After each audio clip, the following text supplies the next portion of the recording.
Hi everyone, if you're new here, I'm Aude, a writer and filmmaker. I've written novels, short films, and short stories over the years in French and English. And today, I am going to show you how to use Scrivener to write characters descriptions and characters profiles when you're writing fiction or non-fiction. In case you don't know, Scrivener is a writing software. It is my favorite tool to write novels, scripts, and ebooks. I have used it since 2012. I wrote a couple of novels, long-form scripts for TV, and plays. It's very useful to me, much more in my opinion than Microsoft Word or Final Draft, and it has a more intuitive interface.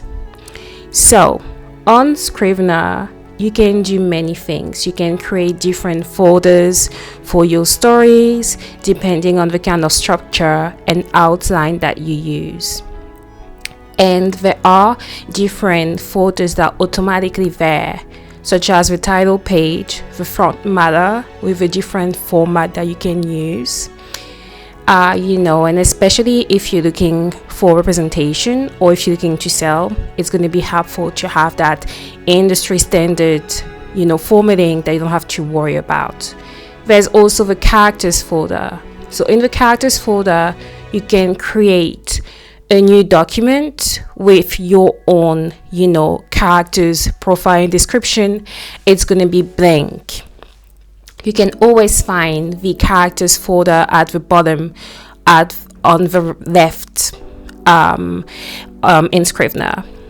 So, in the character section, you can go there, create a new document, and add it to, your characters folder.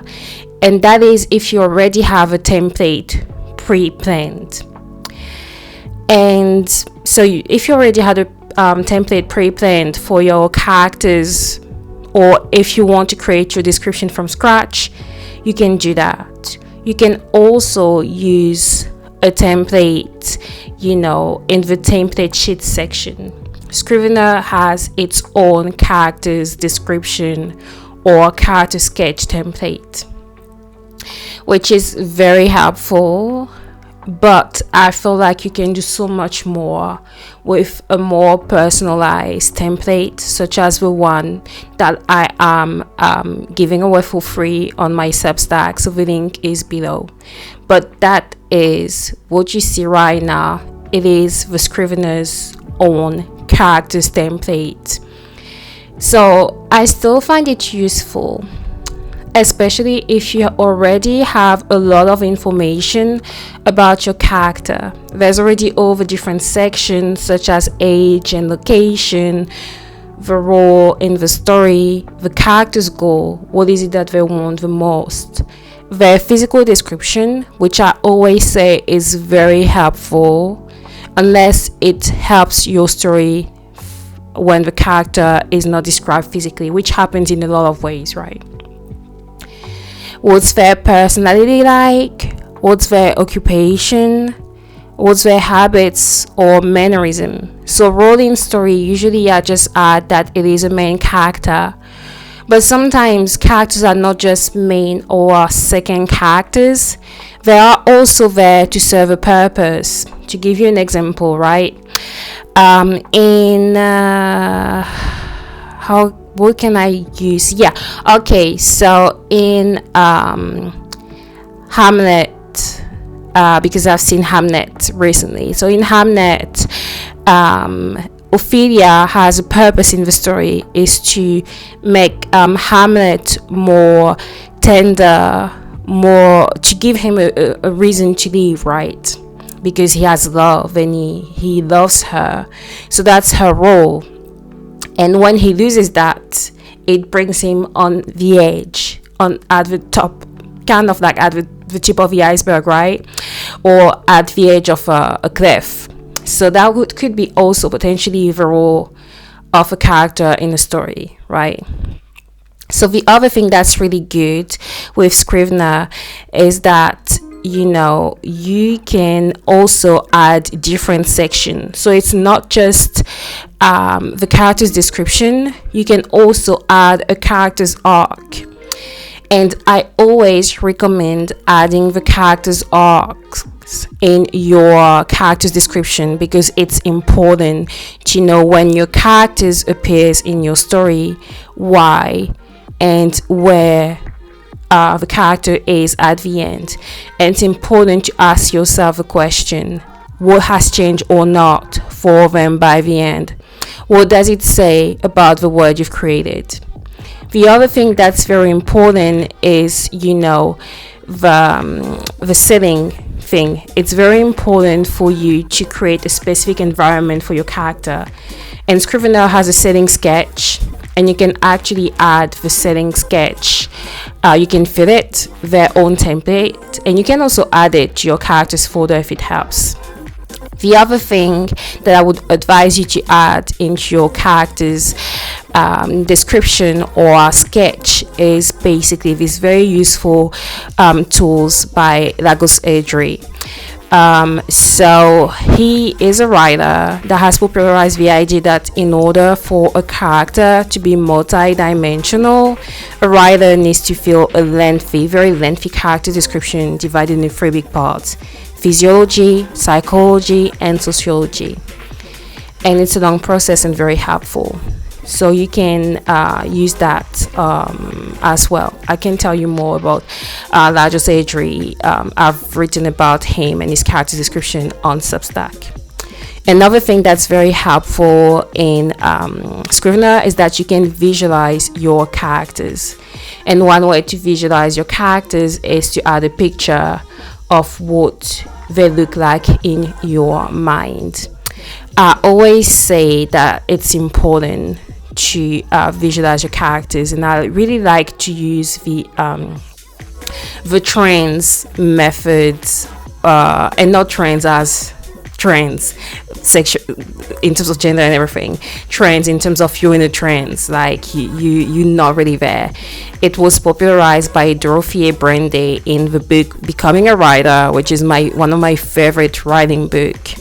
And it's the idea that you sit down, you put some music, you close your eyes, and you immerse yourself in a space where you can see your characters that are in your head. You visualize them, you ask them questions, you ask them to help you maybe if you are stuck. And it's a little bit woohoo, but it is wonderful because they move around, they speak, they even appear in your head, they talk to you, because at the end of the day, these are imaginary friends or foes that are in your head. So the best way to get to understand them is using your head.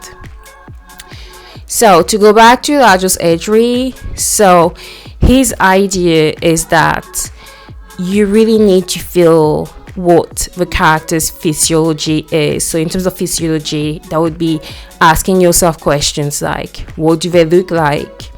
What parts of their physical appearance show their family history? What features do they have that people in the family have, right? Are they short? Because everybody in the family is short. In terms of sociology, what's their social class? What's their education? How do they identify when it comes to that? Is it something that brings them shame or pride? Because it affects class, and education affects the way we relate to ourselves and other people in the world. In terms of psychology, it's also very important. What's their personality like? Do they tend to be laid back or more type A? These are questions that you really need to answer and ask yourself, in my opinion. But at the end of the video, I will tell you what are, for me, the main thing that need to appear in your character's description. Another Scrivener feature that's very helpful is the name generator. So if you are someone like me who struggles with generating names, Scrivener has options. So you can actually pick names depending on your character's social, economic, and ethnic origins. They don't have much African names, to be fair.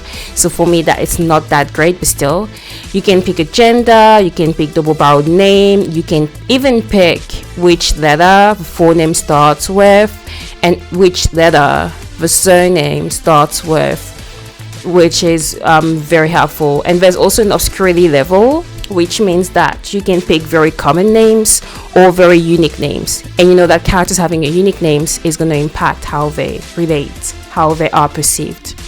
Another thing is you can also add the picture that you might have used in your character's description in the synopsis part at the right in the index card, and then when you go back to the characters folder and you click on the corkscrew mode, you can actually see your characters and their picture, and that's really helps with the visualization. So I would absolutely recommend doing that. So that's very easy. You select the picture, you add it to the synopsis portion of the index card, then you go to the corkscrew mode and or the outline mode, and then you are able to visualize your characters and their picture because you can see the icon. So there is that. Another, as you can see there, we can see the image of the characters in that corkscrew mode. You can also add a one-liner that describes the character in the synopsis as well. Just a one-line note, and that can be helpful.